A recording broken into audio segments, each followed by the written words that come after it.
But champ, let's talk about the NBA Finals. It's over.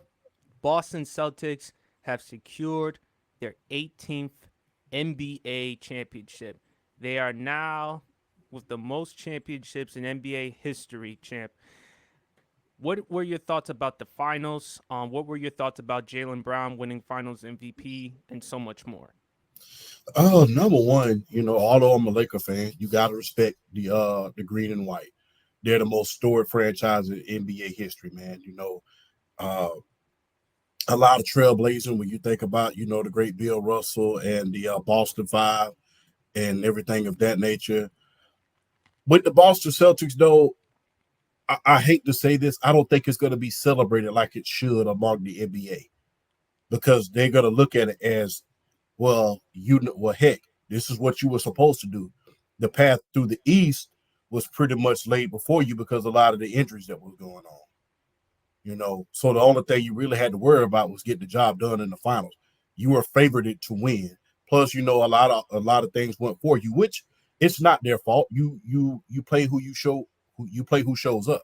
If you think about Embiid was injured, when you think about Giannis was injured, just to name a few. Donovan Mitchell, one of the top players in the league, he was hurt.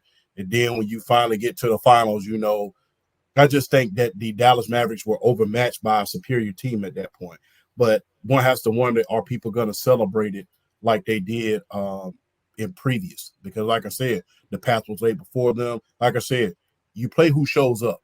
That's the only team that you can play. But there was a lot of injuries to their opponents, and people are going to say, "Hey, this is what you were supposed to do." This was more of you're supposed to win rather than hey overcoming the odds, beating the odds, and definitely submitting your footing on top of the mountain. But I'm definitely glad that they was able to win. Like I said, one of the storied franchises in the league. Jalen Brown, the white person, won the finals. Um, I gotta say, although Jason Tatum in the first couple of games didn't shoot well, he made up for it in a lot of his playmaking and rebound. I mean, one game he had 11 rebounds. That was very And his good. defense too. His Yes, defense. indeed. And I will say this, man. Hey, Dallas better be glad that Porzingis got hurt when he did. Otherwise, it would have got a hell of a lot worse than it did. Because when you look at game one, it got bad quick. We was hoping for a good finals, a good competitive finals. We was talking about Kyrie's return to Boston and you know Luca and Kyrie versus Jalen Brown and Jason Tatum, but that whole team as a whole, I mean, it got bad quick. Porzingis, was putting on a clinic those first couple games. So I mean, that was great on their part. Had a gentleman sweep, but I think definitely they did a hell of a job securing that championship for the first time since 2008. But hey, congratulations to the Boston Celtics. Hopefully, we'll be back here talking about y'all again next year because right now, y'all are the overwhelming, y'all are the top dogs in the East at this point in time. Y'all Oh, are the there's top no dog. question about that. Yeah. There's no question about that, champ. Even though people are going to dismiss it or diminish what Boston accomplished because of the competition, as you mentioned, that they face, but at the same time, to your point, that's not on them. Mm-mm. We only going by with what we compete. It's still a great accomplishment for Boston because you look at a couple of years. Remember with Joe Mazzulla, he had to take over in the aftermath of the whole Ime Udoka situation. And Mm-hmm. Ime Udoka had success with the Boston Celtics going to the Eastern Conference Finals multiple times, taking them to the finals in 2022. Yes, Joe indeed. Mazzulla comes in, does a very good job with this team, and has proven that he can lead, he can make adjustments, and he's the right type of replacement for a guy like Ime Udoka. Jason Tatum, as far as shooting wise, didn't shoot the ball particularly well. He was less than 40% from the field in the NBA Finals, but he Mm-hmm. made up for it with passing, playmaking, and defense. Had he played like he did in Game 5, champ, he probably would have won he probably would have won Finals MVP if he played exactly like he did in Game 5, just like he should have in Games 1, 2, or 3. He probably would have won Finals MVP. He would have. Mm-hmm. What was more impressive in Game 5 was his shot selection. My problem with Tatum is that too many times he settles for the step back or the fadeaway threes. Just attack the basket. And you saw more of that in game 5. If anything, he made up for it with his shot selection. He definitely made up for it with his playmaking and his defense. Porzingis, had he stayed healthy, who knows? The Mavs would have been swept. Now I'm Yes. just being the Mavs would have been swept because they couldn't stop him in the interior. They couldn't stop him as far as with blocking shots and the way he was shooting threes in the first game. But man, Boston, they should definitely be proud. First time since 16 years since you've won an NBA championship. Now you finally won, and what better way? Hey, right after the finals, you went to Miami and celebrate, and then you came back on Friday for the parade. But congratulations to the Boston Celtics, and also too a lot of great other players as well, contributors. How about Drew Holiday? Mm-hmm. I mean, champion who's won with the Milwaukee Bucks, who brings that type of knowledge and experience to the Boston Celtics. How about Yes. Derek White in terms of his defense? How the way he was making shots, how the way he was getting back. Remember in game 2, that big block that he had because the Mavs at some point they had a chance to come back in that game, but they didn't. And Derek Yeah. White was a key contributor as well. Drew Holiday, the defense, the rebounding, and I just think with Boston, man, they're the team in the East because you look at Milwaukee.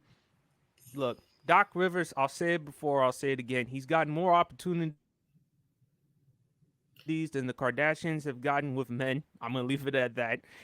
Giannis, in the past couple of series in the playoffs, hasn't been able to stay healthy, and then now with Damian Lillard there, still the Celtics clearly they've won the trade.